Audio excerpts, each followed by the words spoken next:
Boa noite a todos, sejam todos bem-vindos. Se vocês quiserem respirar um pouco mais fundo, relaxar seus corpos, tentar deixar as nossas preocupações, as nossas mazelas lá do lado de fora, para que aqui e agora possamos nos concentrar-se consigo mesmo, cada um consigo, para que possamos ouvir a palestra de hoje, que o nosso amigo Fábio vai fazer, que possamos tirar dessas palavras o melhor de tudo para o nosso convívio, para a nossa vivência, para o nosso crescimento e para a nossa evolução espiritual. Então respiremos mais uma vez um pouco mais profundo e vamos relaxar os nossos corpos para que as preocupações lá de fora não possam nos preocupar, para que quando possamos voltar ao nosso mundo, possamos estar melhor do que aqui chegamos. Que assim seja, graças a Deus. Obrigada, Senhor.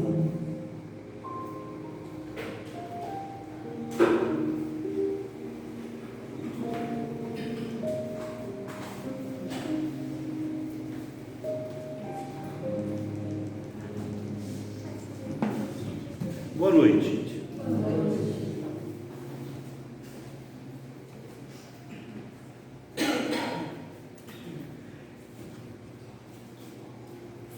Bom,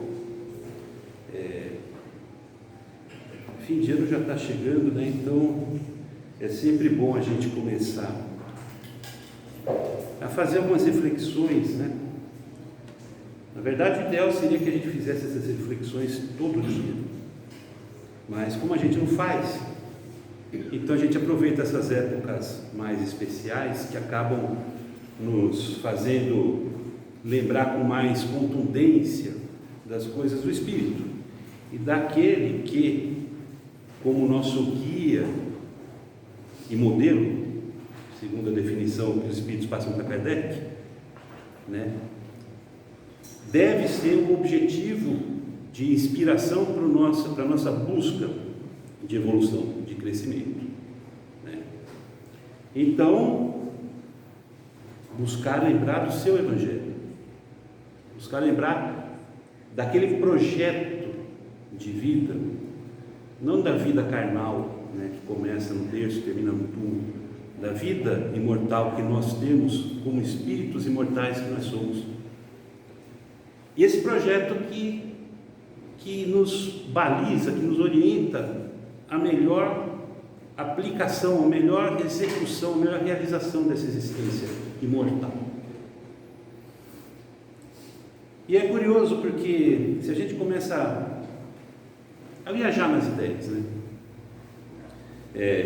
Ao longo do tempo foram vários grupos que se dedicaram, cada um em seu momento, né, a difundir a boa nova, a espalhar esse Evangelho, e não só espalhar de forma verbal, porque isso não significa espalhar, é pelo exemplo, pela vivência que a gente acaba transmitindo, concretizando em nós e transmitindo para o próximo.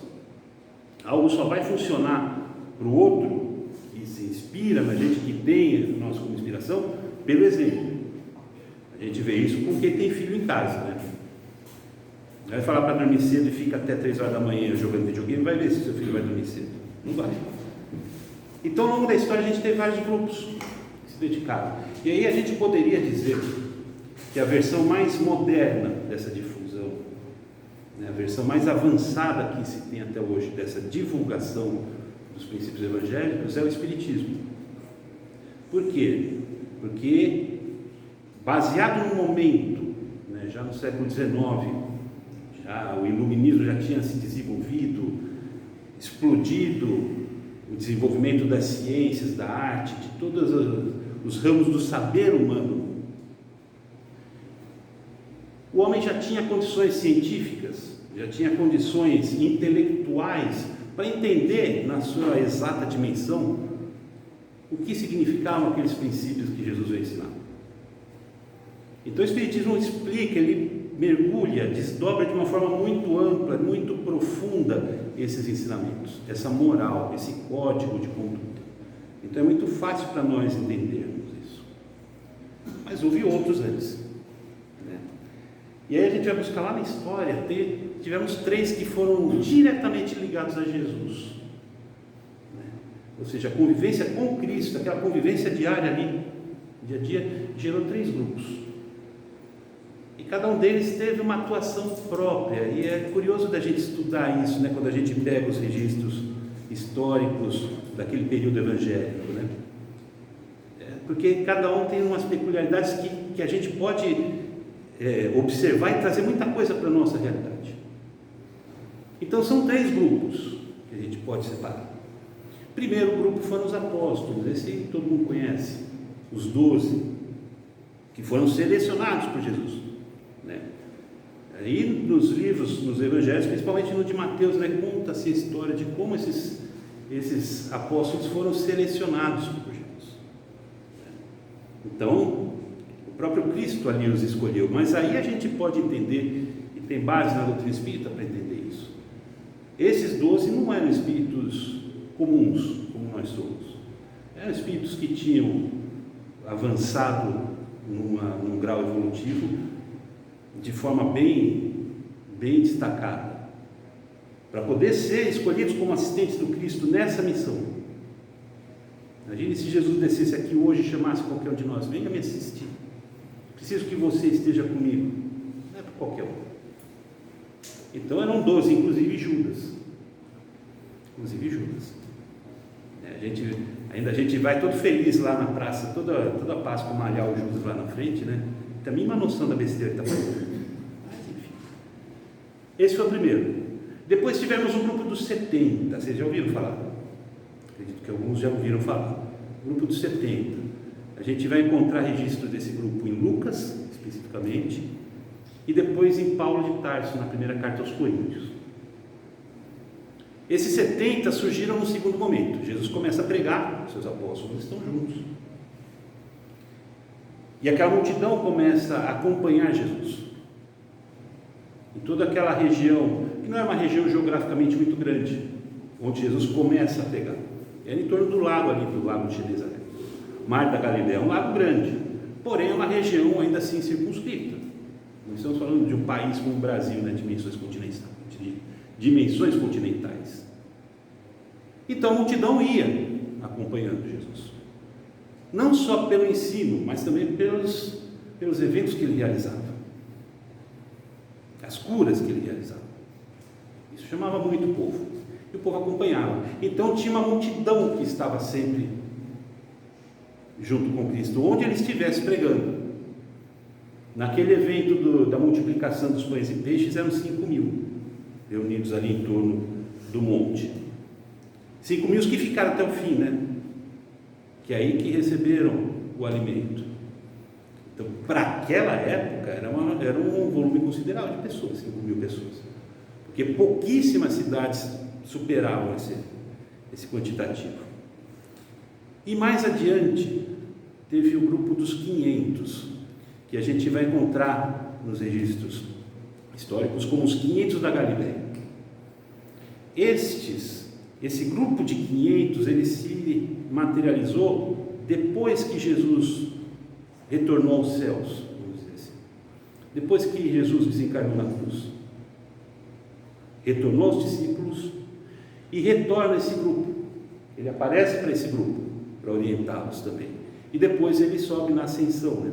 Volta aos céus. Então são 3 grupos distintos. O grupo dos 500 tem uma história muito bacana, que a gente vai encontrar no livro Boa Nova, do Humberto de Campos, psicografado por Chico Xavier, que conta exatamente como foi essa reunião. Por que Jesus apareceu para esses 500? E como eles lidaram com essa aparição? Porque quando Jesus ressuscita e Marta descobre, né, que o sepulcro estava vazio, aí corre aquele frenesi entre os apóstolos. Todo mundo já tinha ouvido Jesus falar: em 3 dias o seu templo iria ser reedificado, mas ninguém imaginava que fosse daquilo que ele estava falando efetivamente. E quando descobrem que Jesus tinha ressuscitado, né, surgiu aquele frenesi para poder se reencontrar com Cristo. Todos eles queriam de novo esse contato. E não se sabia como conseguir. Na verdade, quando Jesus surge nesses momentos posteriores à crucificação, à ressurreição, ele se materializa de acordo com a sua vontade e de acordo com a sua possibilidade, até porque ele estava em um processo de muita ocupação, né? Quando a gente relembra daquela oração do credo da Igreja Católica, quem frequentou a igreja por um tempo, né? E a gente vê que uma das primeiras coisas que Jesus faz depois de desencarnar, ele vai descer a mansão dos mortos, né? Desceu a mansão dos mortos, viu o Pai. O que ele foi fazer lá embaixo? Né? Foi resgatar pessoas. Quem principalmente? Judas. Além de levar a mensagem da vitória da vida sobre a morte que a gente cria, a vida eterna de Deus, ela vence. E esses 500 eram pessoas que tinham acompanhado Jesus, que tinham feito parte daquela entourage, tinham absorvido seus ensinamentos e que tinham se afinizado com aquilo. Não era uma afinização qualquer, eles tinham sentido aquela identidade com que Jesus falava. E sentiam falta de Jesus, sentiam fome do Cristo. E mesmo depois que ele morreu, a notícia dele ter morrido, a ressurreição sendo combatida, porque os judeus trataram aquilo como fake news, né? A gente está acostumado hoje, mas na época já falava isso, fake news. Imagina que vai ressuscitar. Roubaram o corpo dele para aqueles subversivos, aqueles mortadelas, os coxinhas que roubaram para derrubar o governo. Essa história. Então não se sabia, será que é verdade, será que não é? Será que o governo, será que o Pilatos está certo? O que está acontecendo, né? Mas eles tinham essa esperança porque eles sentiam falta de Jesus. E Jesus se materializa para eles. Esses 500 se reúnem com os apóstolos porque tinham esperança. Olha, estou falando, a gente está ouvindo, parece que Jesus vai aparecer. Eles nem sabiam se isso ia acontecer ou não. E se reuniram juntos. Vamos esperar, ele deve estar vindo então. E ele vem e fala. E ele faz um sermão para esses 500 aqui. No livro Boa Nova está escrito sermão. Eu vou ler só um trechinho. Tá? Ele diz o seguinte aqui, né, as palavras do Cristo para os 500. Amados, eis que retomo a vida em meu Pai para regressar à luz do meu reino. Enviei meus discípulos como ovelhas ao meio de lobos, e vos recomendo que lhes sigais os passos no escabroso caminho. Depois deles, é a vós que confio a tarefa sublime da redenção pelas verdades do Evangelho. Eles serão semeadores, vós sereis o fermento divino. Instituo-vos os primeiros trabalhadores, os herdeiros iniciais dos bens divinos. Para entrardes na posse do tesouro celestial, muita vez experimentareis o martírio da cruz e o fel da ingratidão.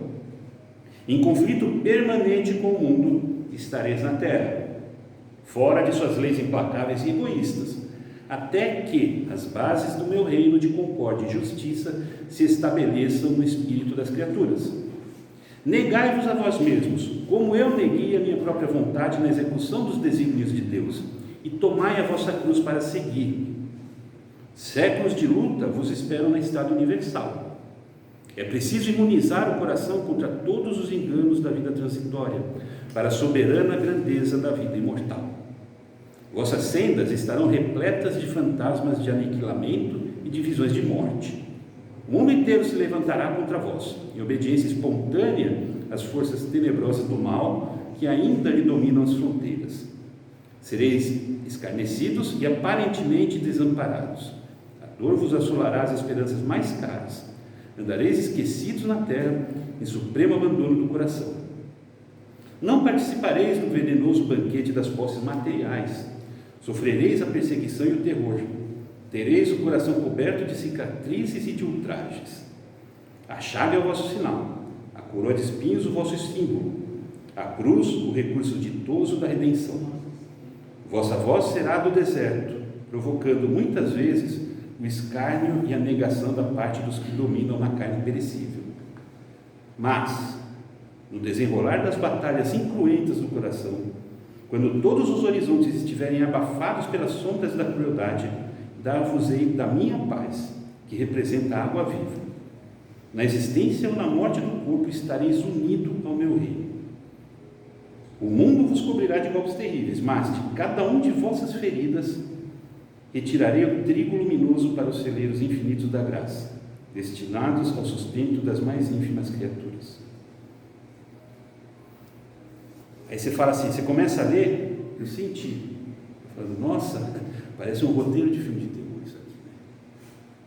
Vai cair tudo nos nossos mundos. Só pedrada, só tortura, só desesperança. Jesus, dentre todas as suas qualidades, a gente também não pode negar que ele jogava limpo.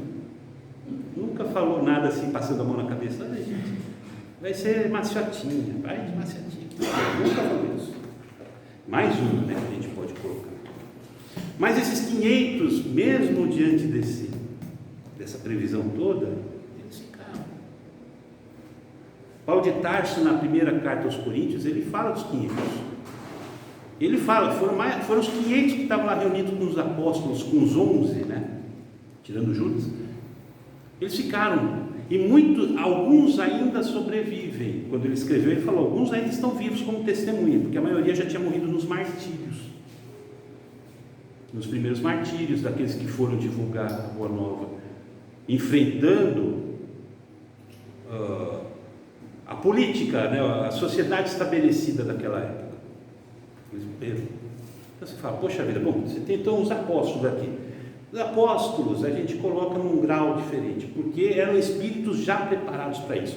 E para um espírito se preparar para ser assistente do Cristo nessa missão que ele veio trazer para nós, esse ensinamento, trazer essa orientação, não é qualquer espírito. Então a gente coloca tudo bem. Esses 500 que tinham fome de Jesus e por isso ansiavam, mesmo superando todas as incertezas, segurança, os perigos, a gente quer. E mesmo ouvindo o que Jesus falou, a advertência que Jesus deu, eles se mantiveram.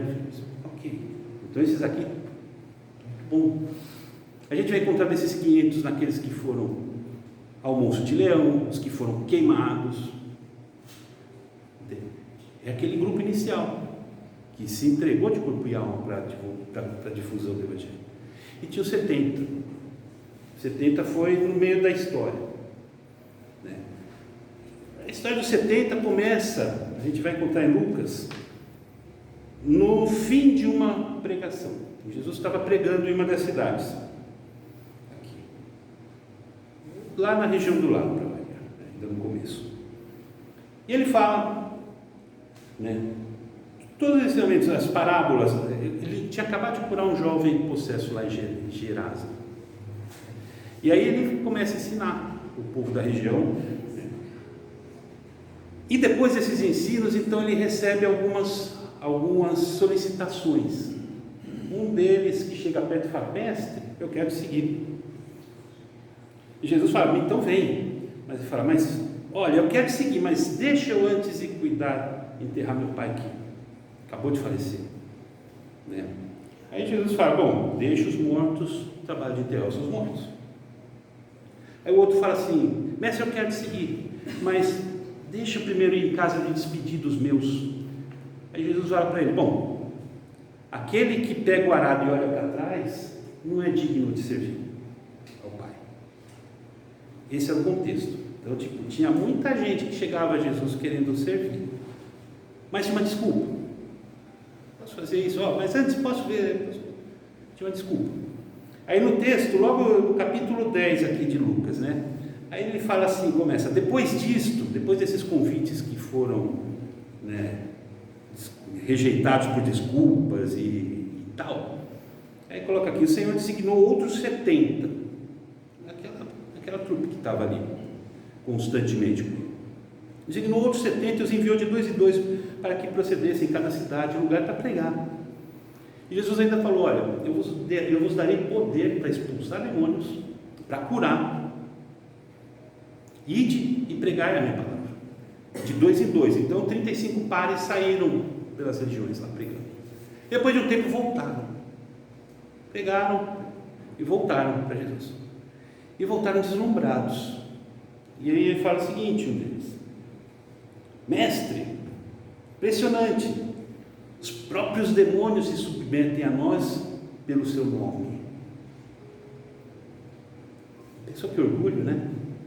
Fazer os demônios se submeterem aos nossos pés. Só usando a palavra do Cristo, que não era nossa, não era dele. Mas aí ele estava ali, a gente estava ali. Isso aqui ficou forte, né? Pegou forte no imaginário dos 70, né? O poder.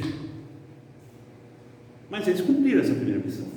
Aí mais para frente, em João, eles estão ali de novo reunidos numa outra passagem. E aí Jesus, de novo, pegando. E Jesus está falando para eles: olha, na verdade, é o seguinte, vocês falam de fome, vocês têm fome, de sede, mas eu sou o pão da vida. E aí ele começa a falar do corpo e do sangue do Cristo, de ingerir o corpo e sangue do Cristo, no sentido de o verdadeiro discípulo ser aquele que absorve o ensinamento de Jesus como se fosse o seu próprio corpo, como se fosse o seu próprio ser. Como Paulo de Tarso depois foi falar nos seus escritos, que já não sou eu que vivo, é o Cristo que vive em mim. A gente, claro, isso é difícil, e a gente vai então contemporizar, e a gente cria dois símbolos que falam, esse aqui é o corpo, esse aqui é o sangue de Jesus, a gente faz aquela pantomima toda, mas sem se ater ao verdadeiro significado.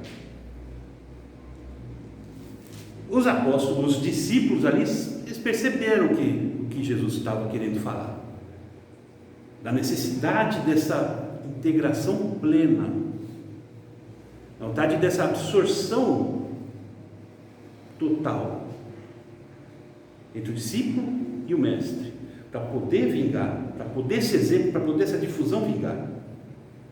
Aí o que João registrou aqui?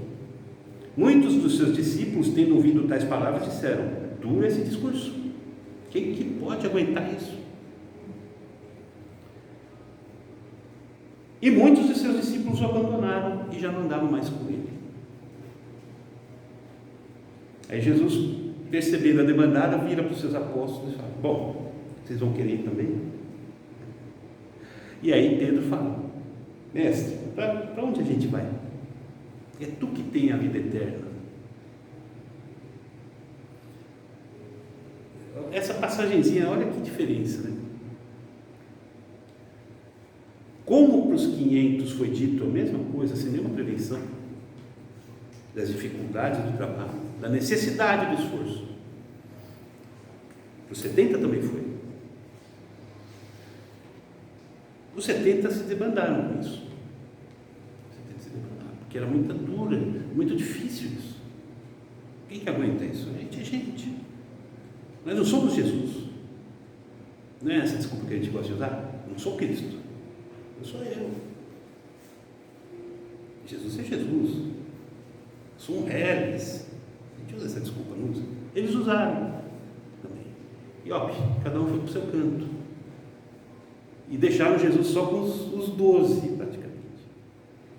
Só que aí, Jesus percebeu isso. E ele não cobrou de ninguém. Jesus não cobrou de ninguém dos que foram embora. Não cobrou de nada. Não tinha problema com isso. Ele perguntou: olha, vocês querem ir também? Tipo, ó, vocês estão vendo que não vai ser fácil. Vocês querem ir embora também? Só que Pedro falou: não, você tem a vida eterna, mas para onde que a gente vai? Tipo, o que a gente precisa? É disso. A gente precisa da vida eterna, da vida do Espírito, o Espírito que progride, o Espírito que cresce, o Espírito que se torna luz. É disso que a gente precisa. E só o Senhor tem. Eu não vou para lugar nenhum, eu vou ficar. São graus diferentes, né? São graus diferentes de adesão. São graus diferentes de compreensão e de vivência da Boa Nova. Claro que tem N elementos que a gente poderia discorrer, cada um tem seu momento, não é uma questão aqui de a gente falar em julgamentos. Aqueles foram fracos, esses aqui, não é nada disso. Nada disso. Era a situação de cada um. E essa situação, esse grau essa capacidade de compreensão, capacidade de entendimento, que cada um tinha a sua época, condicionou essa reação. A gente falou, Pedro era um dos apóstolos, então era um espírito que já tinha uma visão mais dilatada. A resposta dele, em certa medida, não é uma resposta que assustaria. Nossa, era natural que ele desse essa resposta, pelo espírito que ele era já. Dos outros que debandaram, também talvez fosse natural esperar que desse essa resposta. Porque naquela época, 2000 anos atrás, o que a gente sabia da vida eterna? O que a gente sabia a respeito do reino dos céus? Da inexistência da morte? Éramos verdadeiros disquetes em branco, pendrives em branco, vai para ficar mais moderno. Disquete, ninguém sabe mais o que é disquete. Éramos folhas em branco, vai. Ninguém sabia, então tudo bem, é compreensível. Então é muito bacana a gente estudar e refletir sobre esses grupos diferentes de difusão, principalmente esses três, porque os três foram diretamente inspirados pelo Cristo, vivendo com Ele. Os que vieram depois já não tiveram essa vivência inicial, eles pegaram algo que já estava preparado e retransmitido. Paulo de Tarso é um deles, ele não conheceu o Cristo pessoalmente, ele se abeberou dos relatos dos apóstolos, e isso bastou para que ele virasse o que virou. Tudo bem, Paulo também não era um espírito qualquer, a gente pode argumentar, também não é algo que está errado, é fato. Agora, estamos falando de algo que aconteceu há 2000 anos. Nesses 2000 anos, muita coisa mudou, muita coisa foi desenvolvida, muita coisa foi ampliada em seus limites de compreensão, de percepção,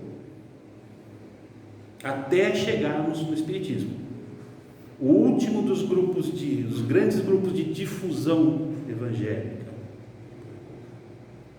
o mais avançado deles nessa cadeia histórica até hoje, e nos explica essa doutrina de uma forma muito cristalina que a gente precisa fazer.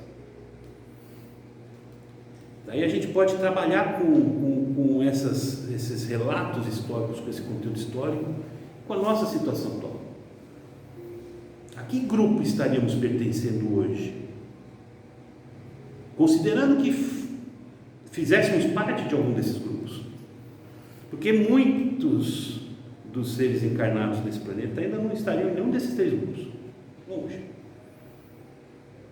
Tem muita gente ainda, infelizmente, para quem a boa nova é um roteiro de fantasia, um roteiro de momentos de lazer, que não tem mais profundidade do que a tabela do Campeonato Brasileiro. Talvez menos, dependendo do time que tiver na frente. Palmeiras, por exemplo.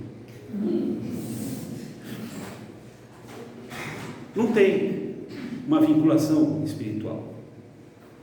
Apesar de 2000 anos terem transcorrido, o homem, em sua maioria, ainda não conseguiu despertar para as realidades do espírito imortal que ele é, e vive como um ser de carne preso à matéria, se satisfazendo com os bens da matéria, se realizando com os prazeres da matéria.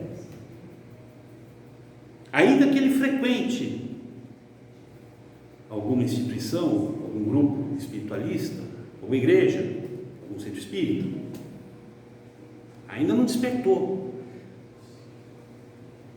Porque a gente vai, ouve, passa o tempo ali que a gente vai dar a meia hora para poder receber o passe, ouve a palestra, sai daqui, ou sai da igreja, ou sai do templo, da mesquita. Se passar meia hora a gente perguntar o que foi dito lá atrás, a gente não vai lembrar, a gente de nós não lembra. Porque na verdade isso ainda, essa vinculação é muito superficial, quando há. Agora, aqueles que já ultrapassaram essa barreira, De alguma forma eles já estão aptos a se vincular a algum desses grupos. Mas ainda assim, em qual a gente vai buscar? Em qual a gente estaria capacitado? O ideal seria estar nos 500, os novos 500, quer dizer, do nosso século XXI. Porque também não justifica estarmos vinculados aos 70. E esse é um grande problema. Porque quando a gente fala do Evangelho, e não do Evangelho na conotação religiosa, igrejista da coisa, né? Estou falando aqui sempre como um programa de existência em avanço, um programa de existência em desenvolvimento, para quem quer crescer, para quem quer se tornar um ser melhor, mais capaz. O Evangelho é esse programa. Então, quando a gente fala nesse programa, ele exige esforço, ele exige que se lute, mas não lutar com o outro, lutar com os nossos instintos, com as nossas tendências, com os nossos preconceitos. E essa é uma luta constante, porque a gente convive com esses instintos, com esses preconceitos, 24 horas por dia. Não tem como a gente se separar deles. Eu tiro, deixo no armário, eu uso só o 8 horas. Não dá. Somos nós. Por isso que a luta é constante. Estou lutando com algo que sou eu. Só que eu não quero esse eu velho, eu quero um eu novo. Então eu preciso moldar isso a esse molde novo. E aí quando Jesus vem e fala, que nem falou para os 500, olha, nesse processo vão te perseguir, vão te humilhar, vão te menosprezar. Isso acontece. Não como naquela época, que alguém se declarava seguidor do Cristo, era apedrejado pelos judeus. Não chega nesse ponto. Mas a gente perde círculos de amigos. Aí a gente vai se olhar de lado, que o pessoal com uma risadinha no canto da boca, o fanático. Ou água benta chegando. Sabe? A gente vai enfrentar isso. A gente vai enfrentar familiares. Olha aí, esse velho tem com essas coisas. Hoje tem jogo, tem churrasco, você vai lá, fica lá papando hóstia. A gente vai enfrentar esse desprezo. Em alguns casos, não poucos, a gente vai enfrentar retaliações. Depois você chega no emprego e vai falar que é espírita, vão te olhar torto. Esse cara é macumbeiro. Vai ter com essas besteiras. E por que isso acontece? Porque aquele que quer desenvolver a luz, que começa a fazer brilhar um grãozinho de areia de luz, incomoda a escuridão. Falta força em casa, fica meia hora no escuro, quando chega a luz dói. Quem vive ainda na escuridão, na falta da luz, sente a dor do menor fragmento de luz que se aproxime dele. E a reação é apagar. Aí qual que é a nossa vontade? É aí que a gente vai ver. É a vontade do 70 ou do 500? Porque isso é uma pergunta necessária. Porque o desafio é todo dia, é toda hora, em qualquer situação.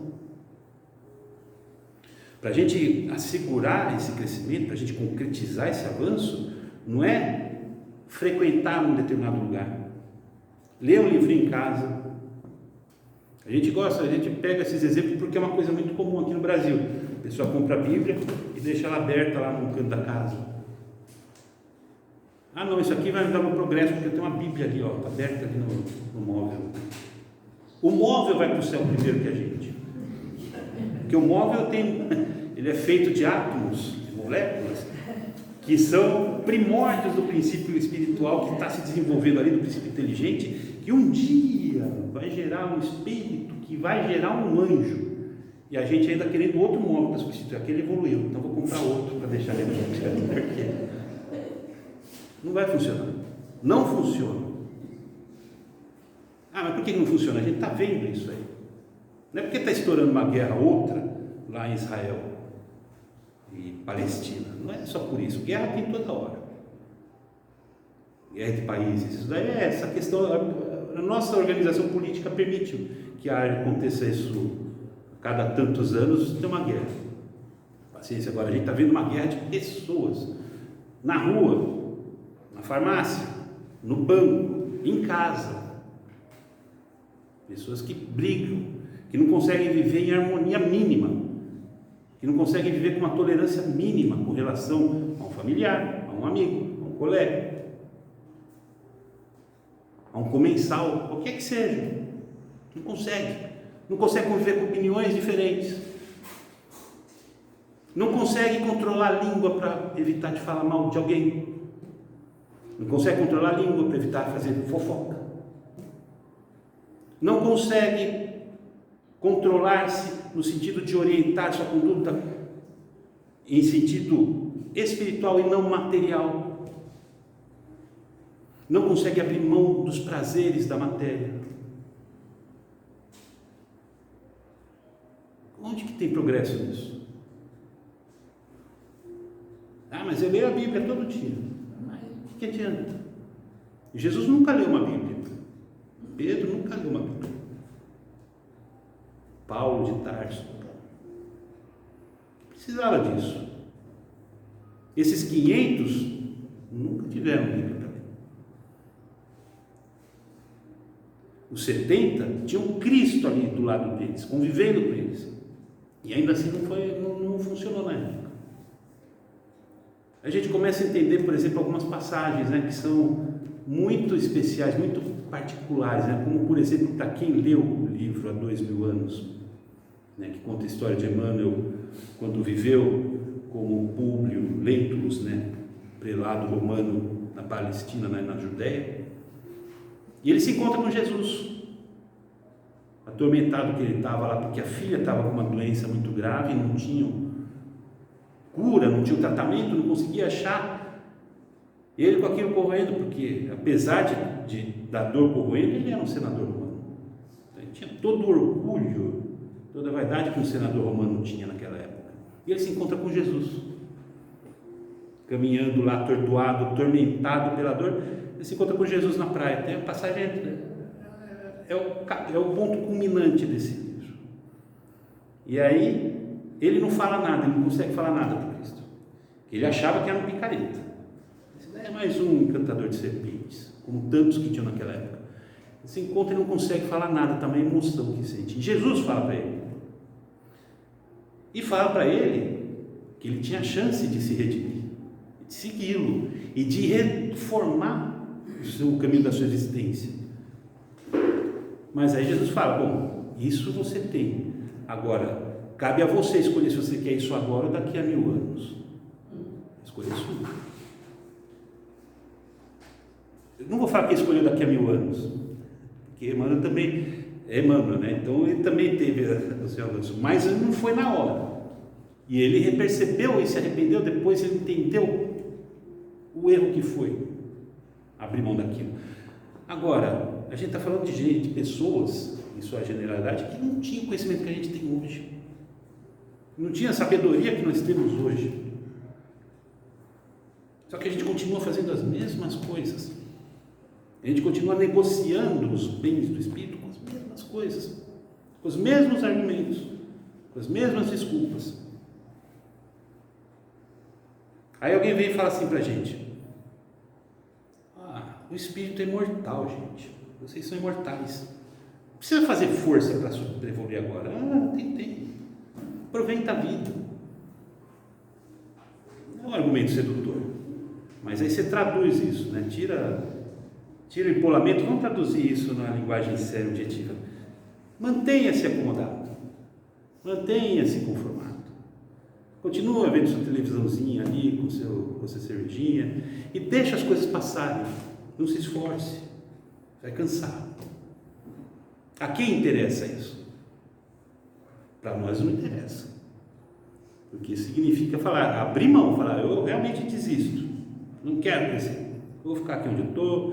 Tudo bem, é uma escolha consciente, tudo bem. Agora você vai escolher isso inconscientemente, você vai aceitar isso, é uma escolha nossa.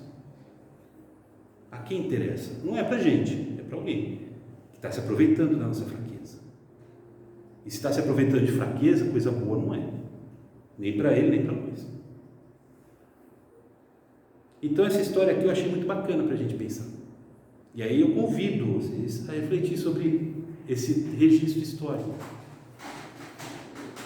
Para nos situar, porque todas as eras da humanidade vão existir grupos em torno de Jesus. Entende? Grupos realmente afinizados com Cristo. Grupos que estão ali querendo começar algo, mas ainda sem aquela força de vontade. Grupos que acham que estar afinizado com Cristo é algo bonito para colocar numa rede social. Tem mais. Agora, qual a gente vai escolher, isso só depende da nossa escolha. E para ter uma escolha consciente, para ter uma escolha correta, a gente tem que ter essa compreensão. A gente precisa entender, perceber o que eu estou fazendo na minha vida, o que eu quero para a minha vida e o que eu devo fazer para conseguir isso. E identificado isso, meter a mão na massa. Mas é difícil, mas é complicado, mas é não sei o que. Não, é porque a gente deixou que chegasse nesse ponto. Tivesse começado a trabalhar lá atrás, não queria. Mas agora não tem como fazer. É assim. Mas até tem algumas formas de atenuar. A gente tem um livro muito bom, por sinal, chamado Reforma Íntima Sem Martírio. Você não precisa se martirizar para mudar. Mas tem que trabalhar.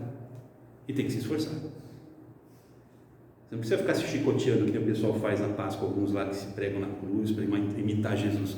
Não imite Jesus fazendo essas coisas. Imite Jesus no que ele vivia. Procure imitar. No dia a dia. Acordou de manhã, vai sair na rua, encontrou o vizinho. Como que Jesus lidaria com o seu vizinho? Um bom dia, cabuloso. Chegou ao trabalho, como é que Jesus lidaria chegando no lugar onde ele iria fazer as suas explicações? Como que ele faria? Legal, vou tentar. Como que ele estaria no almoço com sua família? Sabe? Buscar entender essa vivência do Cristo. Que é aí que está a chave desse progresso, desse projeto de vida. Trazer para o nosso dia a dia. Se não se esforçar, aí é o caminho que os 70 seguiram. Isso é muito difícil. Vou embora. Tudo bem, é uma escolha. Se for mudar agora, pode mudar daqui a 1000 anos, daqui a 10 mil anos. Você que escolhe. Uma hora muda, mas a gente vai saber o que vai se passar até lá para a gente. Hoje a gente ainda tem uma noção de como estamos para conseguir a nossa mudança. Perder tempo é besteira, não é uma coisa sábia. Então, gente, quem quiser está aqui, Evangelho, Lucas, capítulo 10, Paulo de Tarso, primeira carta aos Coríntios, capítulo 15. Boa Nova. Vocês já leram livros do Humberto de Campos? São livros muito bons de ler, porque são contos pequenos, vários contos. E tem alguns que são até bem humorados, são histórias do dia a dia. Então é muito gostoso de ler. Porque eu sei que tem gente que tem uma certa resistência em ler livros mais densos. E a linguagem dos livros espíritas ela não é das mais fáceis. E ninguém lê. E aí vai ler o Evangelho também. Jesus, os apóstolos só escreviam na terceira pessoa. Você fala, por quê? Não escrever na primeira, é muito mais fácil, usar a terceira pessoa. Mas tudo bem, não é fácil. Mas a gente faz um esforço. A gente não toma bezetacil quando está doente, dói para chuchu. A gente faz um esforço para tomar bezetacil. Fazer um tratamento de canal, minha esposa não está aqui. Dói, aquele negócio lá. A gente faz um esforço para cuidar do dente. Por que não faz esforço para ler? Mas tem livros muito bons. Humberto de Campos, Boa Nova, está aqui é o 29, né? 29, os 500 da Galileia. E para quem quiser estudar João, as passagens de João mais explicadas, aqui, irmão. Isso aqui é um evangelho comentado, ele comenta os versículos de cada um dos evangelistas. Então, o material tem solo, é só a gente mergulhar. Obrigado pela atenção, obrigado pela paciência. Que Deus abençoe a todos, que vocês tenham uma excelente semana. Muito obrigado.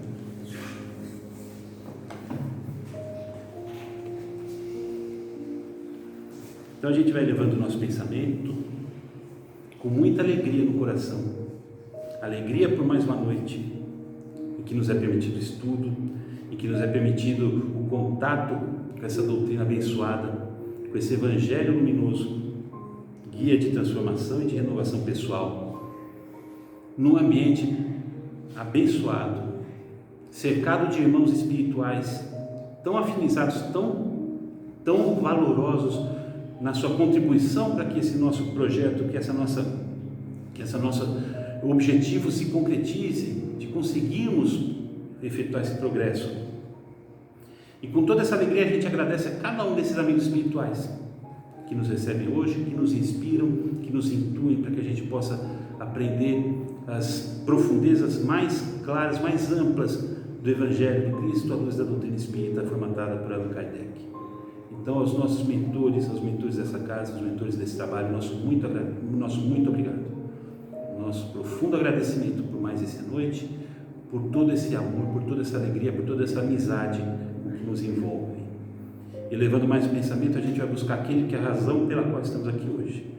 Aquele que veio, viveu, exemplificou esse progresso, esse projeto de evolução chamado Evangelho, chamado Boa Nova, e que permanece no nosso horizonte diuturnamente como um farol, nos conduzindo no caminho, nos orientando e nos infundindo serenidade, força, confiança e fé.